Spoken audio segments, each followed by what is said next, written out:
it was just this thing of picture books following me all of my life without me realizing that it was something I wanted to do now. I love movies, video games, reading books, stories, and we wanted to be a part of these stories. What's good? I'm Nikisha Elise Williams, and this is Black and Published, bringing you the journeys of writers, poets, playwrights, and storytellers of all kinds. Today's guests are Antwan, Eady, and Jarrett and Jerome Pumphrey. The trio authored and illustrated the children's picture book, The Last Stand. It's a book that honors the legacy and sacrifices of Black farmers by focusing on the joy found in community. I don't want people to take on the burden of learning about our history in the way that I did, because it shut me down. Learning about the truth was painful for me, and I didn't want others to experience that pain. We like stories that show and don't tell. Like you read it and you have that emotional connection and you walk away with an impression that you're not sure how you arrived at that. That's a magical story. Antwan, Jarrett, and Jerome have always been drawn to stories for children. How they got out of their own way and made sure to write books they enjoy. Plus, while there was a 20-year gap between the Pumphrey brothers' first and second picture book, and how the publishing industry has changed in those 2 decades. And the 3 layers Antwan, Jarrett, and Jerome make sure are present in their stories so that everyone can get something out of them, no matter where or what age they are in life. That and more is next, when Black and Published continues.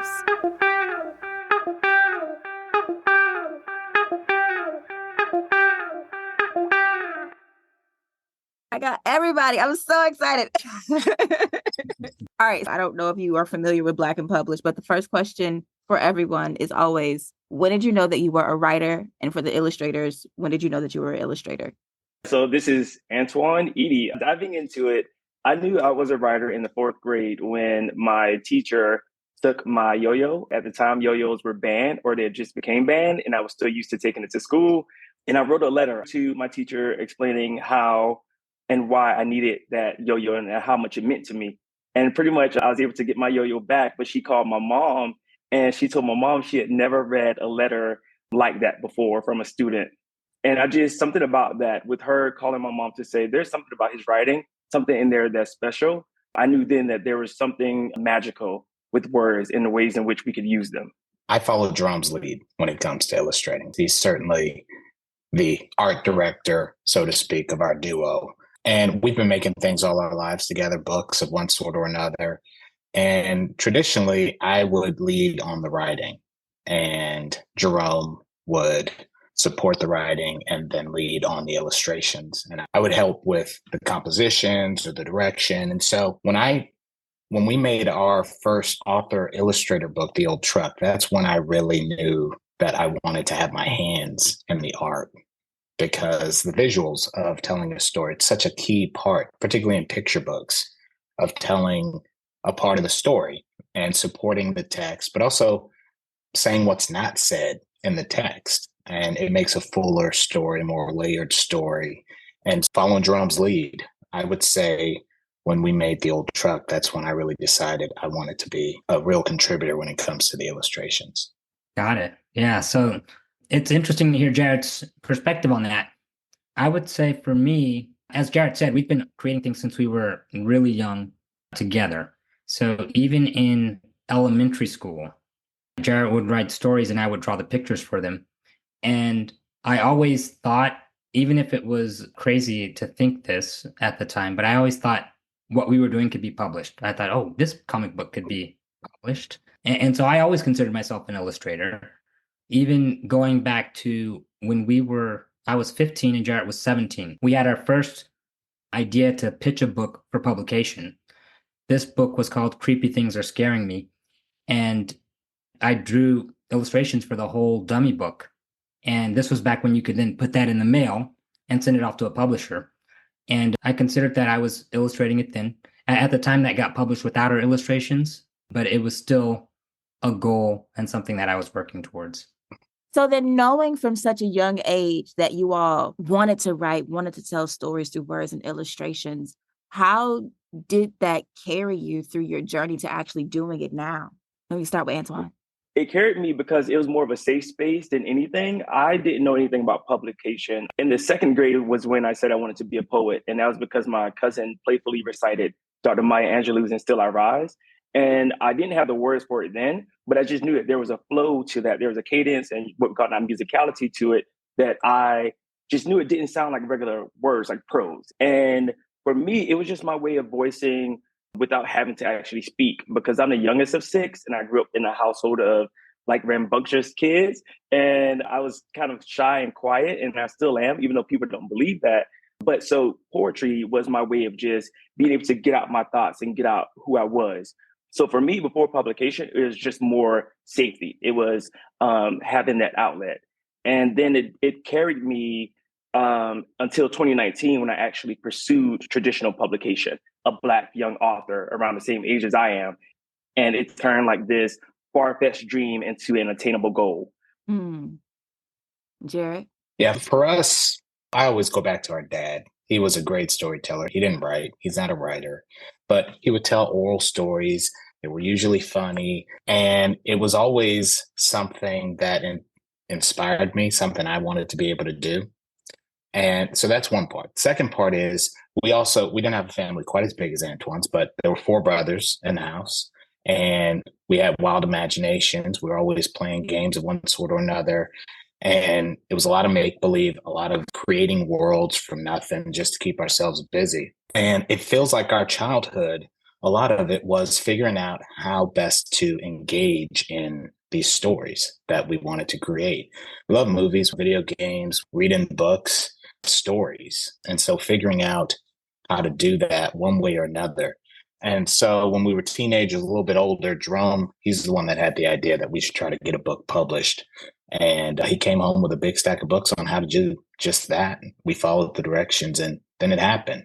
Now, you think, particularly when you're young like that, you think you put out a picture book, you're going to be rich and famous. And that just didn't happen. No one was biting at the time. So we ended up having to get jobs and pursue other goals and other dreams. And it would be 20 years before we got back to books. And that's when the old truck came out, 20 years or so later, back in 2020. And it took a lot of perseverance, a lot of hard work. It's not like we were working on books that whole time. We were doing other things, but always in the back of my mind was this early goal of being an author and making books and telling stories. And so, yeah, it took a lot of perseverance to come back to it, but we did it. Yeah, Jarrett expressed that beautifully, but that is the story. Whoa. So, Antwan, you said it's always been a goal, but you didn't see it manifested until 2019. Jarrett and Jerome, you saying you did a book in 2000, and then it was released back. When was that exactly? 2003 was publication date. 2003 is publication. Yeah, it's and still. So, and then the next one didn't come out. The old truck didn't come out until 2020. That's right. Before I get to my publishing questions, I want to ask, was it always children's books that you were inspired and always wanted to write for the picture book age? For us, it was. I mean, we started out with picture books. I don't know about Antwan, but for us, we started with picture books. That's not all we want to make, but it's certain. We were reading picture books. So for me, it was the opposite. I was writing like poetry, and I figured I'd be like an adult poet, a spoken word. That was, again, just not thinking about publication, but just for myself. And then I also was trying my hand at screenplays. So I started my hand at that, but I was also majoring in pre-vet medicine at the time. But funny enough, in 2007, I wrote my first picture book as a class assignment. And it was called The Big, Big Book of Busy, Busy Bees. And I found a lot of joy in that because I made like a literal big book and I did the illustrations. I can't draw it all, but I did it.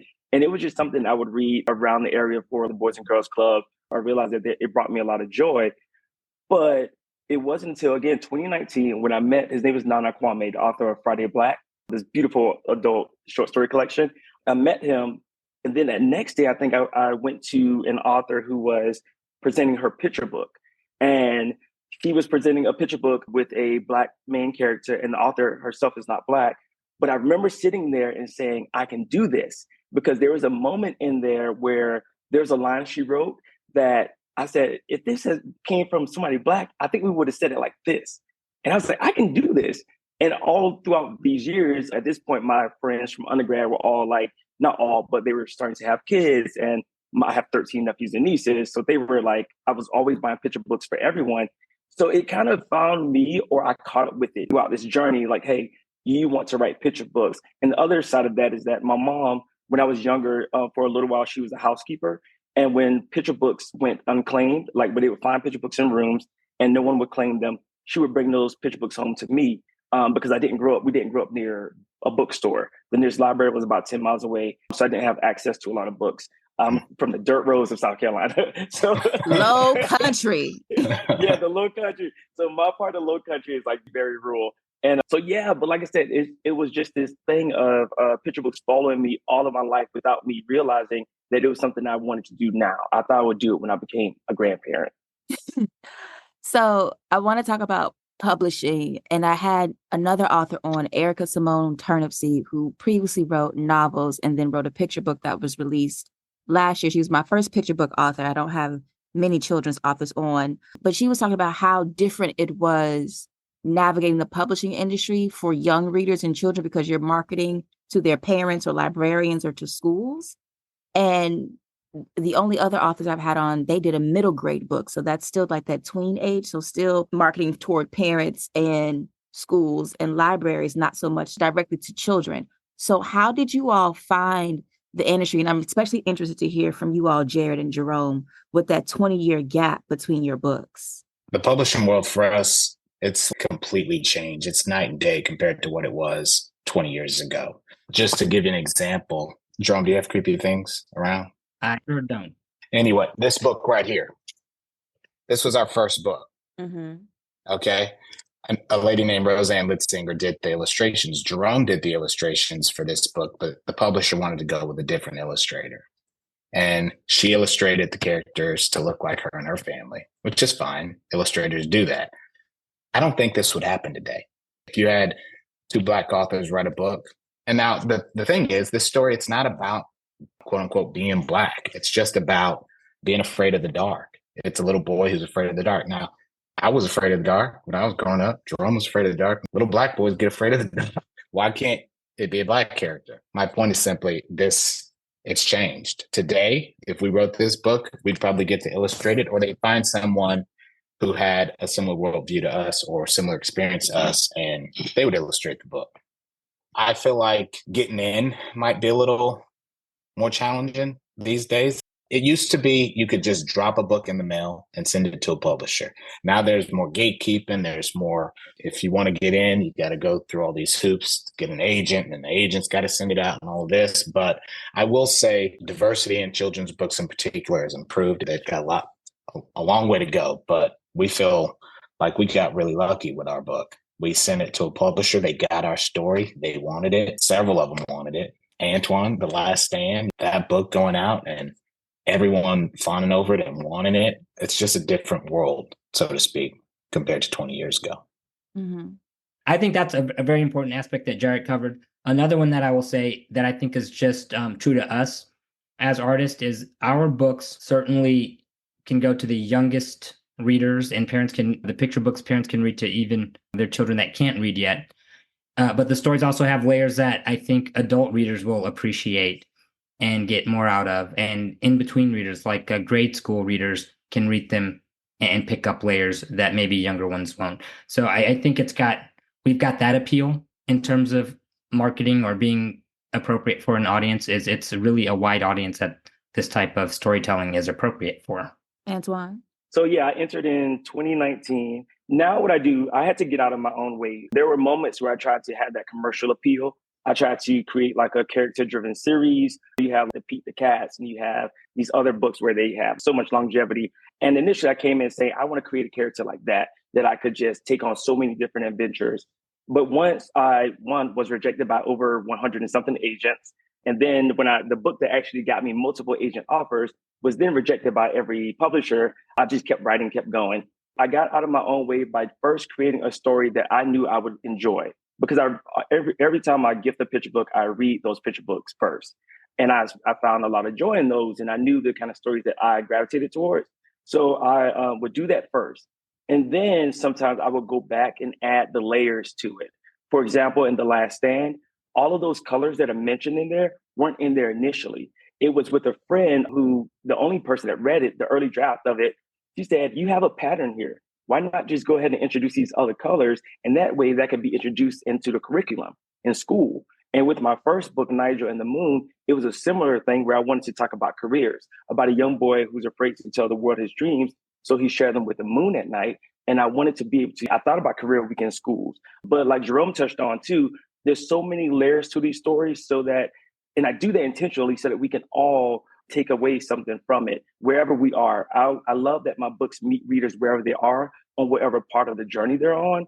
And I want the young readers, the youngest of readers, to revisit my stories decades from now and have those moments of, oh, I get it.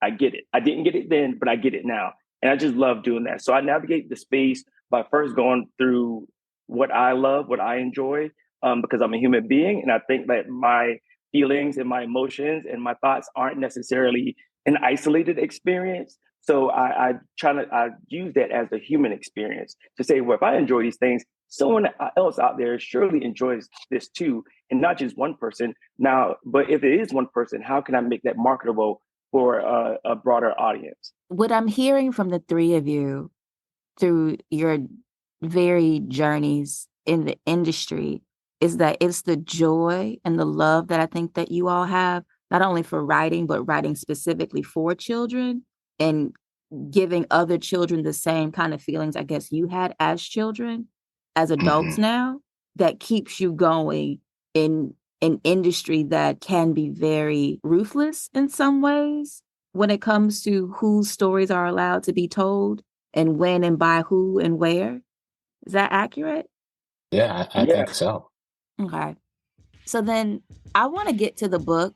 And normally at this time, I would have an author read from it. But since it's a picture book, instead of you reading the book, I want you to read the author's note because I want to have a conversation. Yes, I want you to read the author's note. I want to have a conversation. My audience is adults. A lot of them probably have children. I don't want to assume. But we're talking directly to parents right now who you want to go buy this book. So I want you to read the author's note, and I want us to have a conversation about the book starting from the author's note. Well, before we get to the reading, here's a little bit about The Last Stand. It's a picture book written by Antwan Eady and illustrated by Jarrett and Jerome Pumphrey.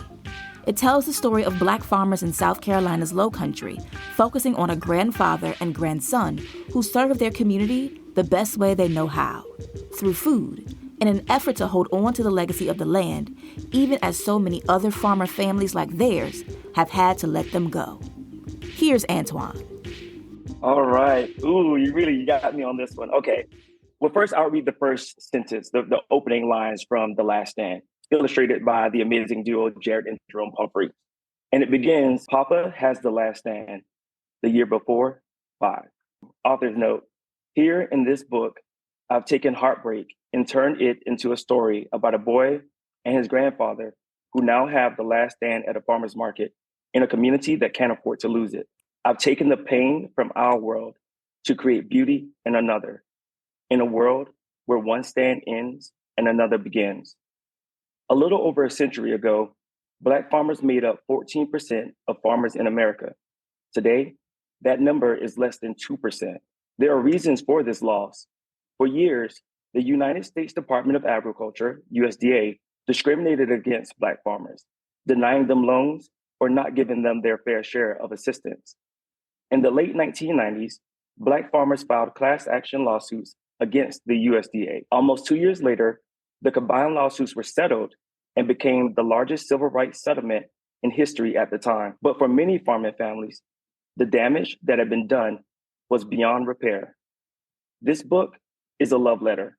It's a love letter for Garnett, South Carolina, my hometown, where peanuts, corn, and watermelon grew, where Black farmers raked, tilled, and appreciated land in places where our homes were built and our families were raised.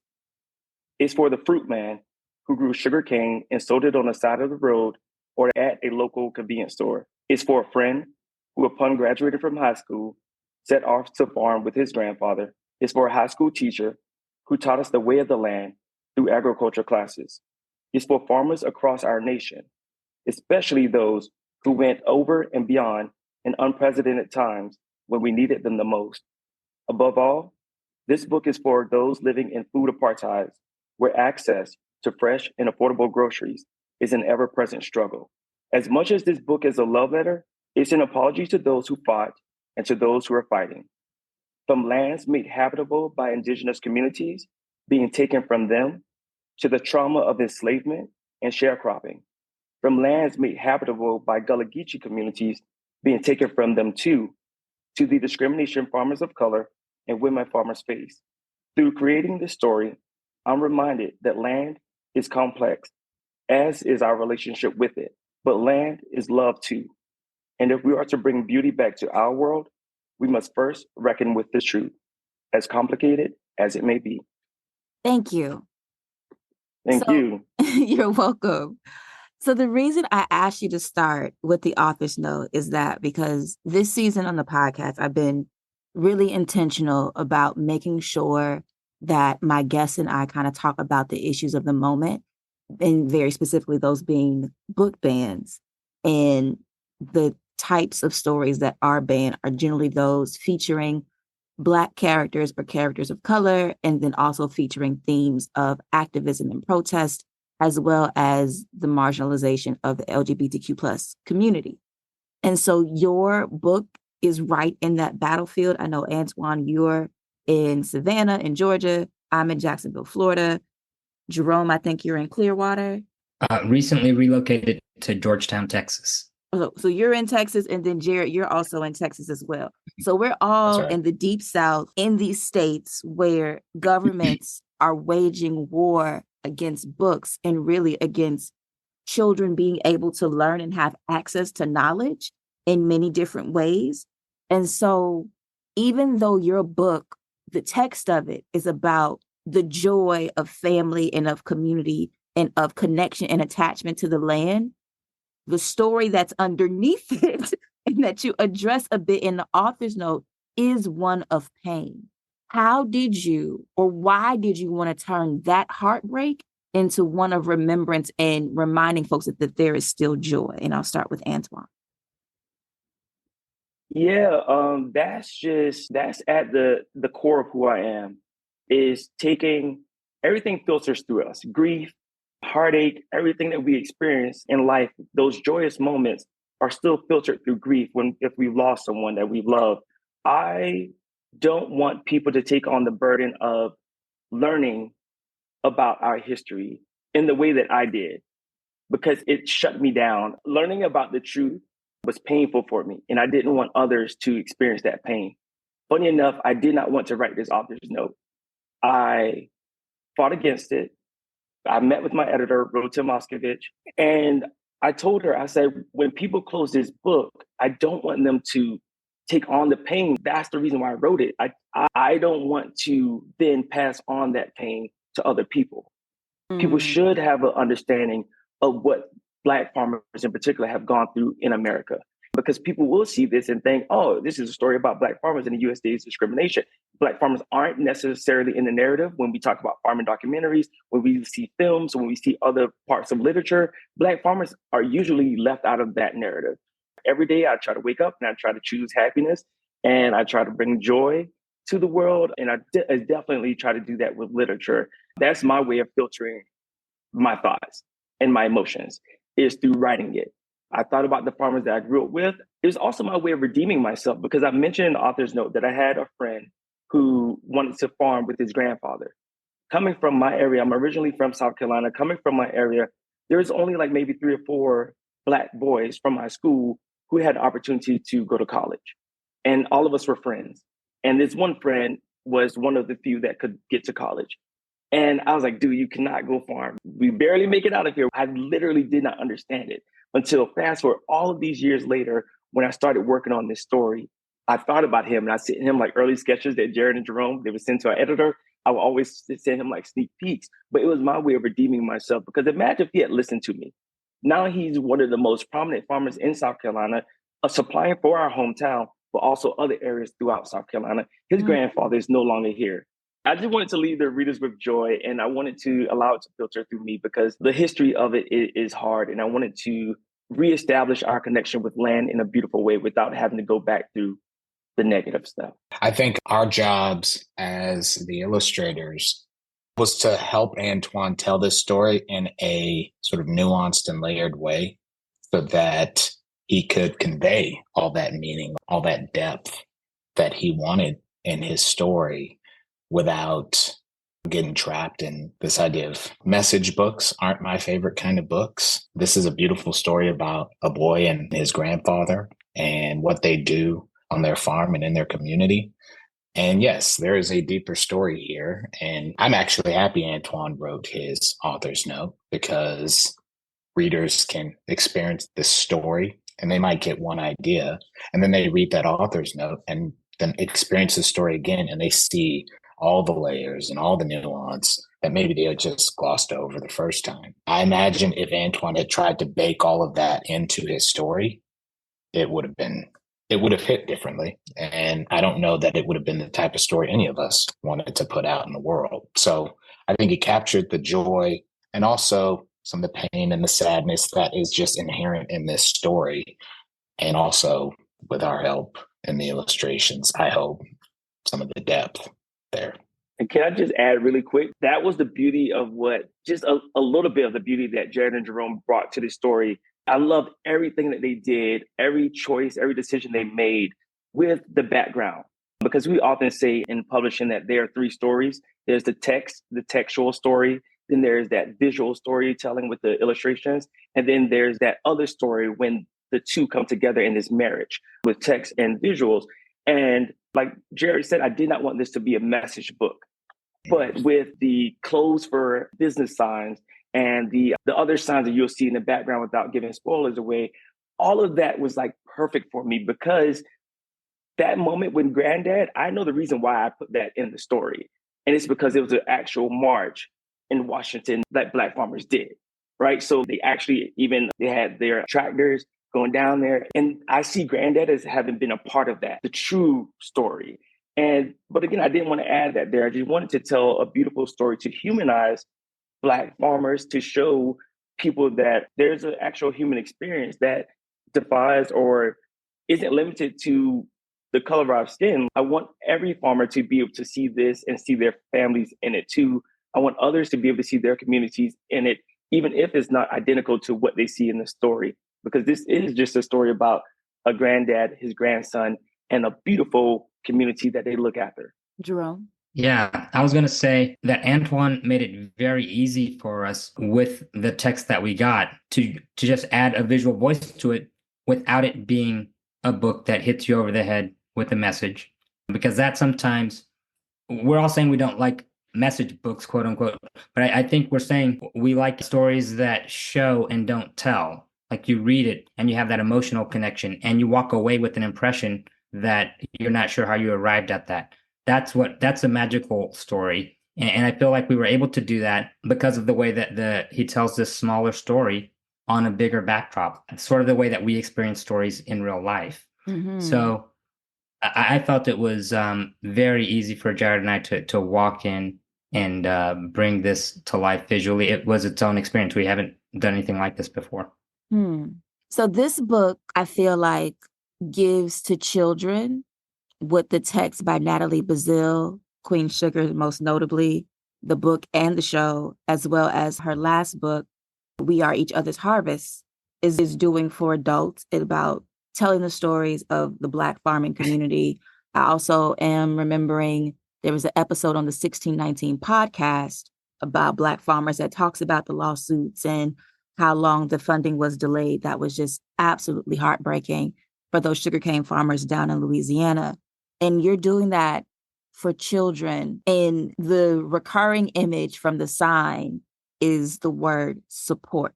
With the state of Black farming in America today, do you feel like there can be a resurgence of interest in that area at all? Ooh, I'll take that. Thank you. One, you have no idea. I'm fighting back tears right now because I haven't had the opportunity to talk about that. But even with Queen Sugar and my connection to Queen Sugar and just all of that, thank you so much for that. I think there can be a resurgence, and I think it's happening. It's slow, but We have Instagram now. I follow so many Black farmers on Instagram right now. And it's the most beautiful thing to see. I go out there on Saturdays to the farmers market here in Savannah, Georgia. I show a few of the farmers their early sketches too. Some of them had never seen Black farmers in books at all. But then they would introduce me to like their daughters who are like fourth and fifth generation farmers, because each of the farmers here, they all have their sons and daughters out there too. And this is my way, because I'm working on a young adult novel too, that it also ties into land and reestablishing our relationship with it, or exploring our relationship with land. This is my contribution to children's literature, was to bring the queen sugars, the we are each other's harvest, to bring all of that down so that I can start early on with young ones to know that it's aspirational to say that we want to be farmers. It's just as aspirational as saying like, I want to be a doctor, I want to be a lawyer, because we need our farmers. So I think it may not be an overnight thing that we see, but slowly it's happening, because so many of us, without knowing it, we don't want to be farmers, or we don't want to do much that's involving land, because we think of it with enslavement or sharecropping or just a lot of labor. But like I said, in author's note, I'm showing people that land is love too. And it's something I grew up with, just of Gullah Geechee descent, where we lived off the land. And the land, we've always seen the beauty of it, because we had our gardens, we had our farms, we crabbed and we fished and shrimp. So people without that experience, I can understand if their only relationship with land was through stories of enslavement. Then it's kind of like, well, why do I want to be out there? Why? But I had that balance because I saw the beauty of it all. Jarrett or Jerome? As long as people like Antwan and others keep putting it out there in the world, I think it's not done. It absolutely can be resuscitated. And I feel like it was a remarkable thing. I know we're talking about The Last Stand, but we had a similar experience with The Old Truck. In that book, we put a female farmer, this little girl, her family's Black. We weren't trying to make any kind of statement with this book, right? We just wrote it. Jerome had just had a daughter. She was the first daughter in a couple generations in our family. And we modeled the family after our family. Our grandmother had a farm. She worked hard picking cotton, saved up all her money to buy this farm. And we were always told growing up, whatever we do, that farm's staying in the family. And so we put this out there, though, and people remark on it. It's like they were blown away by this simple fact that this farmer was a Black woman. And that's because every farmer in every other children's book they've ever seen looks a certain way. And so now you've got The Last Stand, you've got a father and a grandson and Black farmers here. And we just keep putting it out there because it's a thing. And the more people see it, I think the more people will embrace it and continue to support it. And yeah, I for sure think it can come back. It can be great. It can, because it is. It was. Okay. And I would add that I think it is our hope, just in creating art, that we can have some influence in that way upon a culture or the societies that we can help it reveal it to itself. Do you all have any goals for this book? I want to ask specifically, what do you think are the possibilities for your book as far as reaching young readers? But I feel like that's too big of a question. But I'm going to throw both of those out there and see which one you gravitate towards. You know, the goal for me would just be years from now, decades from now, for generations to aspire to be a farmer because of this book. That would wholeheartedly be everything to me. I don't think I necessarily missed the moment, but I'm up there in age now and I can't be out there on the farm. No, I'm joking. But He meant that. But this is my way of saying, because right now I don't have the fruit man who used to drive around our area to make sure to see who needed what. We no longer have that in my actual hometown. So this is my way of saying I didn't always appreciate it in that sense enough for me to say I want to be a farmer. So this is me, again, redeeming myself and trying to make up for it and hopefully inspiring others, because we often say it's difficult for us to become what we've yet to see as possible when we talk about representation. And I hate that now representation has been diluted a little bit, where everybody's like, oh, representation matters. No, it changed my life, because had I not met Nana Kwame in 2019, I don't know that I would have been an author right now. So if little ones can see a Black farmer, if they can see a young Black boy, if they can see, we have Miss Arlene in the back, That would be my goal, is just for us in some way, to some degree, reestablish our relationship with land, be it farming, be it being a geologist, just opening up the door for us to say something about this land is unique, something about it is beautiful. What can I do to preserve it? Yeah, I agree. I think that is the goal. I know when I was a kid, I wanted to be a farmer, and somewhere I lost that. Like, like somewhere I lost it, and now I do love it. I do love being in the outdoors, experiencing the land and natural resources and preserving those resources and doing everything we can for conservation. But farming is its own sort of subset of that. And it would be great if young kids could see this book and then they were inspired to have a farm and be a farmer. Like that is so noble. Funny thing, we were making the art of this book.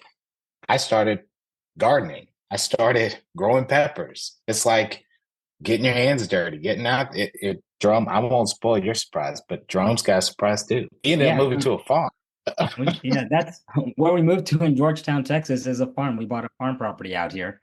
It's not a commercial farm, but at least my kids will be reintroduced to nature. We can have the types of animals. It's funny. I was just talking to my aunt who used to take summer trips to our great-grandmother's house, which is the famous farm from the old truck. And she was talking about seeing her grandmother kill the chickens or wring the chicken's neck before dinner. And it was like, honestly, it was traumatizing to her. But now we're 2 generations from that. And I think it's a cool opportunity I have to reintroduce myself to nature and my kids. So even I was influenced by working on this project. Yeah. Wow. Can I just say, without saying that, seeing Jarrett and Jerome's book, The Old Truck, I'm pretty sure without The Old Truck, The Last Stand wouldn't have been possible. Because seeing The Old Truck reminded me so much of my hometown and my home, and then having a truck in my yard, in our yard, that my dad was like, that is your truck, which is why the truck in The Last Stand is blue, because the truck in our home, in my yard, was blue. But something about that was just beautiful. And I said, so I can add my experiences into, because I didn't know Jarrett and Jerome, but I saw myself in that story. And I was able to say, okay, so I can do this type of storytelling.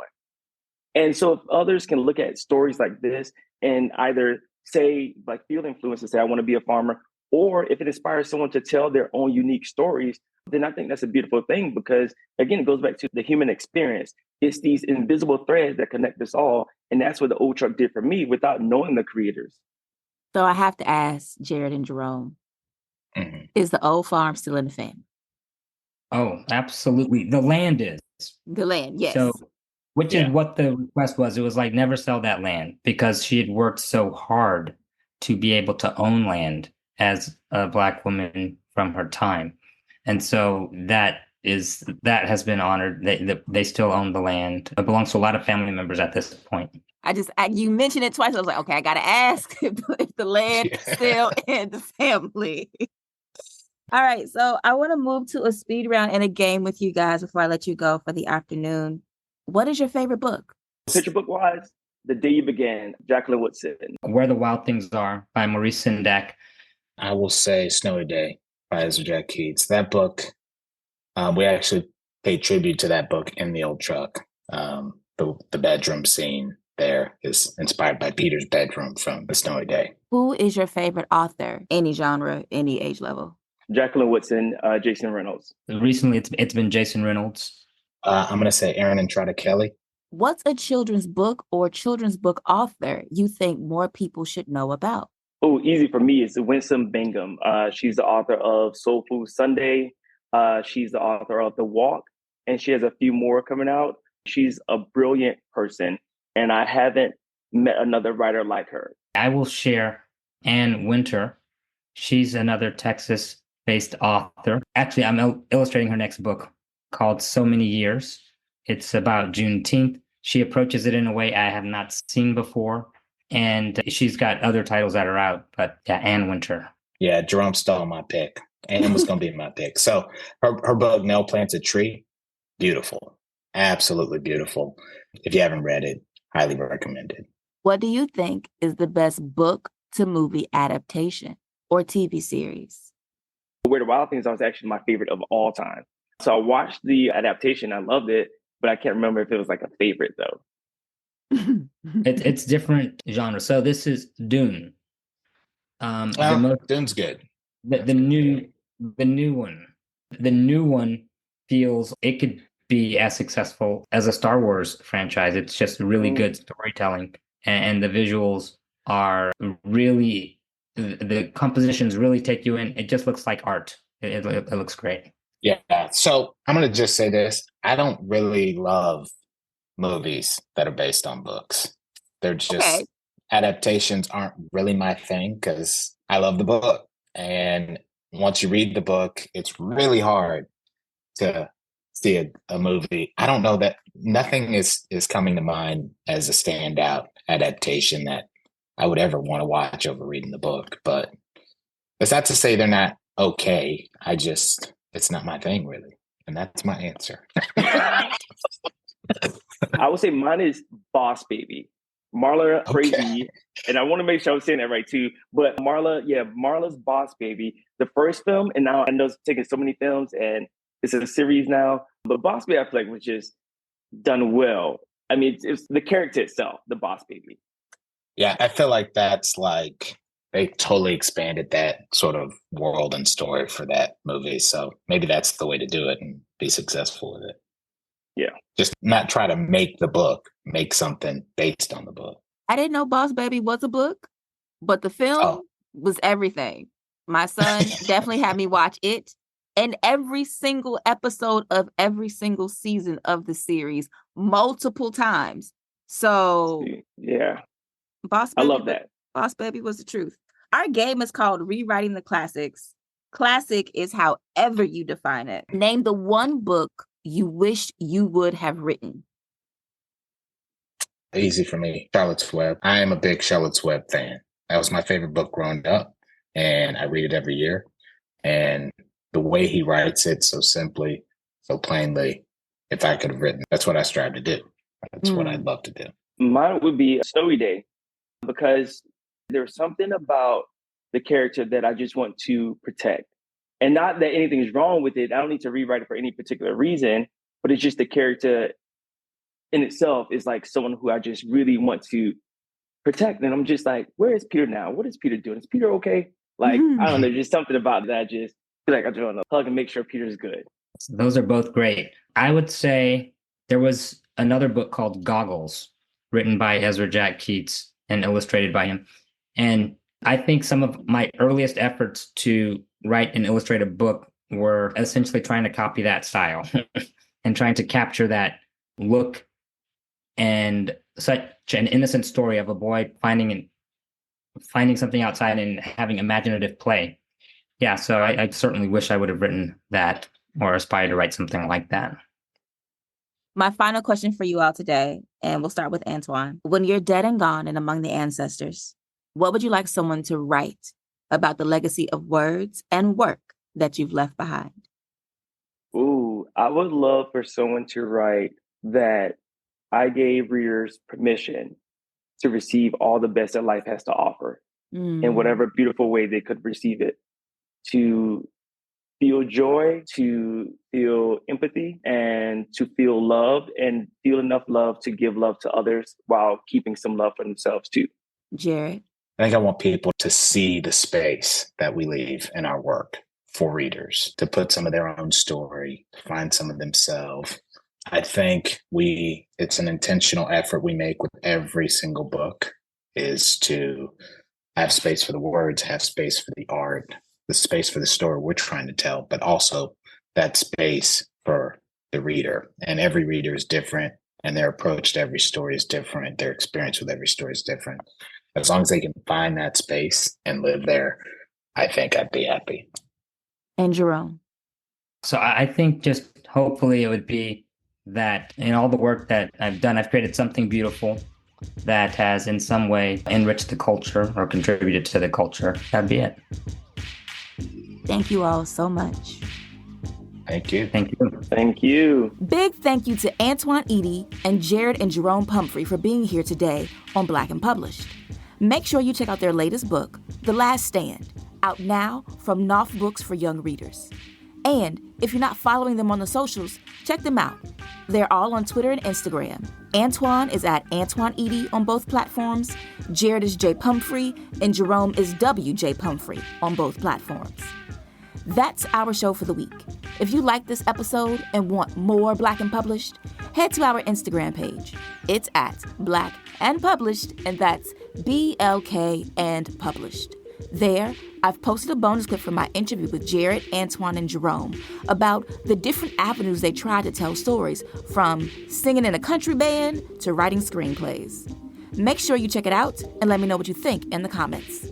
I'll holler at y'all next week when our guest will be Walela Nahanda, author of the memoir, Bless the Blood. 2 months out of the transplant ward, and I signed a deal where I had deliverables. And when you go through stem cell transplant, to write through that, and that fog and that haze, it was a very different experience. So I think I would have waited some, and I don't think I would have given as much. I think that's one of the most beautiful things about this book, is that people get a lot more than they will ever get again from me about me. That's next week on Black and Published. I'll talk to you then. Peace.